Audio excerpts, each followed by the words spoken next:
पाकिस्तान और मलेशिया का तिजारत समेत मुख्तलिफ शोबों में ताल्लुकात मजबूत बनाने पर इत्तेफाक। वज़ीर आज़म शहबाज शरीफ के दौरे में मुख्तलिफ मुआहिदों और MOUs पर दस्तखत। वज़ीर आज़म शहबाज शरीफ ने कहा, मलेशिया के तजर्बात से इस्तेफादे के लिए मुश्तरका मनसूबों पर काम करना चाहते हैं। पाकिस्तान से $20 करोड़ मालियत के हलाल गोश्त की बरामद के फैसले का खैर मकदम करता हूँ। हलाल गोश्त की तिजारत को वक्त के साथ मज़ीद बढ़ाएंगे। मलेशिया को अपना दूसरा घर भी करार दे दिया। मलेशिया के वज़ीर आज़म अनवर इब्राहीम ने कहा, खित्ते में इस्तेहकाम के लिए पाक भारत अमन बहुत ज़रूरी है। दहशत गर्दी के खात्मे के लिए पाकिस्तान की हर मुमकिन ताउन करेंगे। तिजारत समेत तमाम शोबों में ताउन को फ़रोग़ दे रहे हैं। हम दोनों चाहते हैं गज़ा के फ़लस्तीनियों की मुश्किलात कम हों। वज़ीर आज़म शहबाज शरीफ का पाकिस्तान मलेशिया बिजनेस फोरम से भी खिताब। मलेशियन सरमायाकारों को पाकिस्तान में सरमायाकारी की दावत भी दी। वज़ीर आज़म शहबाज शरीफ का मलेशिया का पहला सरकारी दौरा। वज़ीर आज़म ऑफिस आमद पर वज़ीर आज़म अनवर इब्राहीम की जानिब से शहबाज शरीफ का पुरतप्पाक इस्तकबाल। दोनों रहनुमा एक दूसरे से गले मिले। मलेशिया की मुसल्लह अफवाज के दस्ते ने गार्ड ऑफ ऑनर पेश किया। दोनों मुल्कों के कौमी तराने भी बजाए गए। वज़ीर आज़म का मलेशिया के वज़रा और दीगर हुकाम से मुसाफा। शहबाज शरीफ की मलेशिया के वज़ीर आज़म की किताब की उर्दू तर्जुमे की तकरीबी रुनुमाई में भी शिरकत। वज़ीर आज़म शहबाज शरीफ ने मलेशियन वज़ीर आज़म की फरमाइश पर अल्लामा इकबाल के अशार भी पढ़े।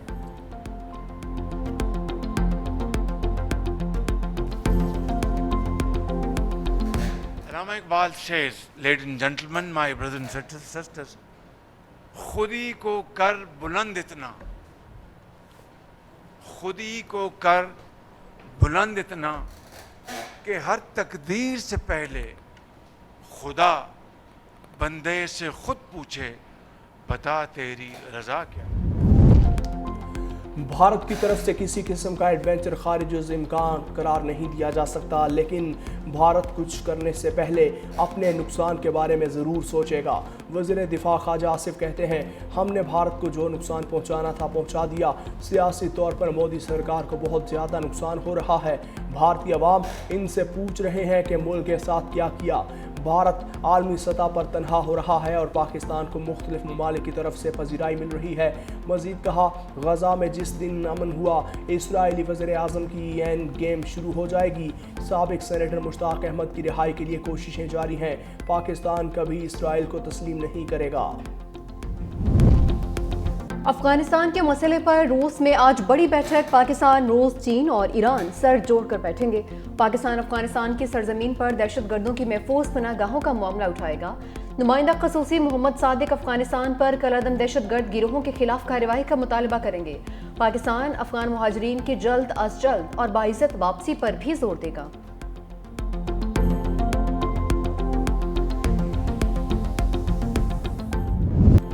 गज़ा पर छाए जंग के बादल छटने की उम्मीद। हमास, इसराइल, अमेरिका और कतर के दरमियान अमन मंसूबे पर मुज़ाकरात आज शर्म उल शेख में होंगे।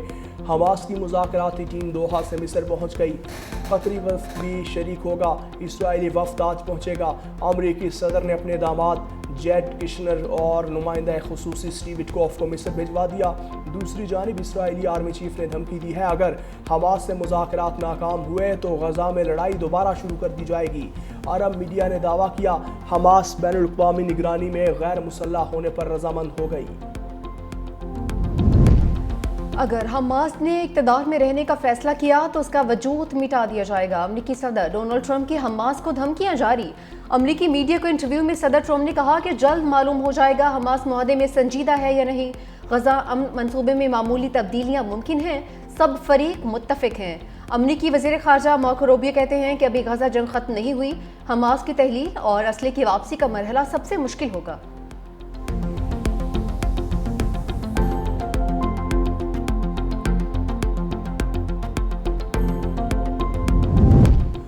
अमन मुआहिदे पर पेशरफ्त के बावजूद सफाक इसराइल गज़ा पर हमलों से बाज न आया।